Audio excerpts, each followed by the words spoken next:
Thanks for joining us on the John Mendola Show. We're driven by McCarthy Tire and Automotive Centers. Let's talk Misericordia University baseball. Joining us is the head coach, Pete Egbert. Well, Pete, we talked a few weeks ago, and you guys were playing some great baseball, getting ready for the MAC championships, and now here we are as you guys are in the Mid-Atlantic Regional.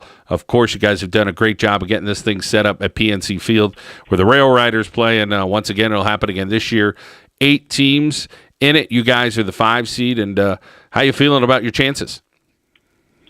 Yeah, I think this regional is wide open. When you get to this time of year, all the teams are pretty good and all have 2 or 3 pretty good arms. So we like how we're playing coming in, but I think everybody else likes their chances as well. So it's just one of those things. I think whoever gets hot is going to win it. And, of course, it always seems to come down to pitching, and you got to have some timely hitting as well. But you've had a pretty good number one all year long. Yeah, Ryan Dorosh has been our ace. He's really separated himself, not only on our team, but throughout the conference. He's 10-0 right now. There's only a handful of pitchers in the whole country that have 10 wins, but none of them all the others have at least 1 loss. So we feel pretty good. We know when Ryan's out on the mound, he's going to give us a chance to compete. He throws 3 pitches for strikes, has good velocity, good command, fields his spot, holds the running game in check. He does everything pretty well, so it should be fun to watch him pitch tomorrow. Pete Egbert joining us here on the John Mendola Show, driven by McCarthy Tire and Automotive Centers. Well, Pete, you're going to open up with a school that I never heard of, Baldwin Wallace out of Ohio. What do you know about them? We don't know a whole lot. We know that they're pretty offensive driven. They can swing the bats pretty well, 1 through 9. They come out of the Ohio Athletic Conference, which I believe is the only conference in the country that got 4 teams nationally into this tournament. So there's an awful lot of respect for that college. Marietta College is the traditional Division III powerhouse that usually wins that conference, but Baldwin Wallace gave them some headaches this year. So we know they can do some good things, and they're deep on the mound as well. So we'll see what happens.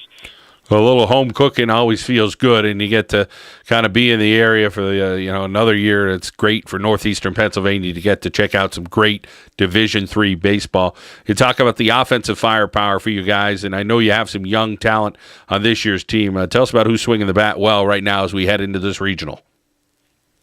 One of the things that I think has been advantageous for us this year is we haven't relied strictly on 1 or 2 guys. By the numbers, our number 3 hole hitter is our second baseman, Kyle Lindsay, has had a really nice season. He's hitting close to 400. And a guy out of the 5 hole, Mike Comerford, who's our right fielder, has also had a pretty good season with 7 home runs and about 45 RBIs or so. But we really feel like 1 through 9, everybody gives us a shot. At one point or another, each of those guys has come up with a big hit, and I think that's what you need, because sometimes a bat goes cold, and you need to have other guys around him to pick them up. So we're athletic offensively. We can run 1 through 9. We can handle the bat pretty well. We do a variety of things. So hopefully that's good news come playoff time. Pete, do you kind of take that mentality of throwing out all the seeds when you go into an event like this? Because, you guys are the 5 seed. I know Keystone College is the 6 seed. But as you mentioned, it could be anybody's deal. And you have a nice pitcher as your number 1. And then, of course, you hope to move on in that second game and get another win. But, it's one of those things where you're really not sure what the gauge is of all these teams. You know they're talented. Everybody is at this stage.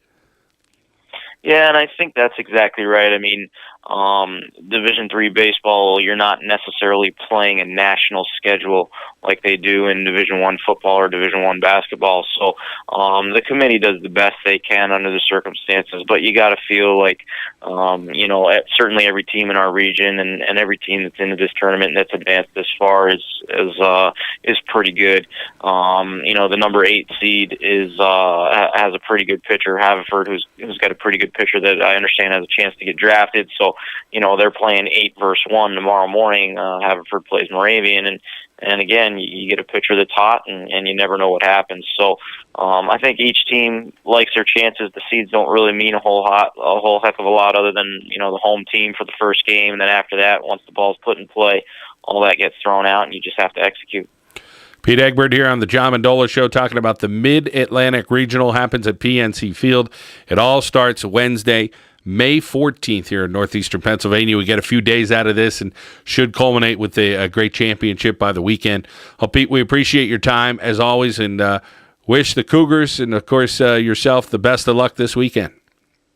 Thanks, John. I appreciate you having me. All right, getting underway tomorrow, Wednesday. It is Misericordia University in the Mid-Atlantic Regional. Of course, Keystone College involved as well at PNC Field. Here on the John Mendola Show, driven by McCarthy Tire and Automotive Centers.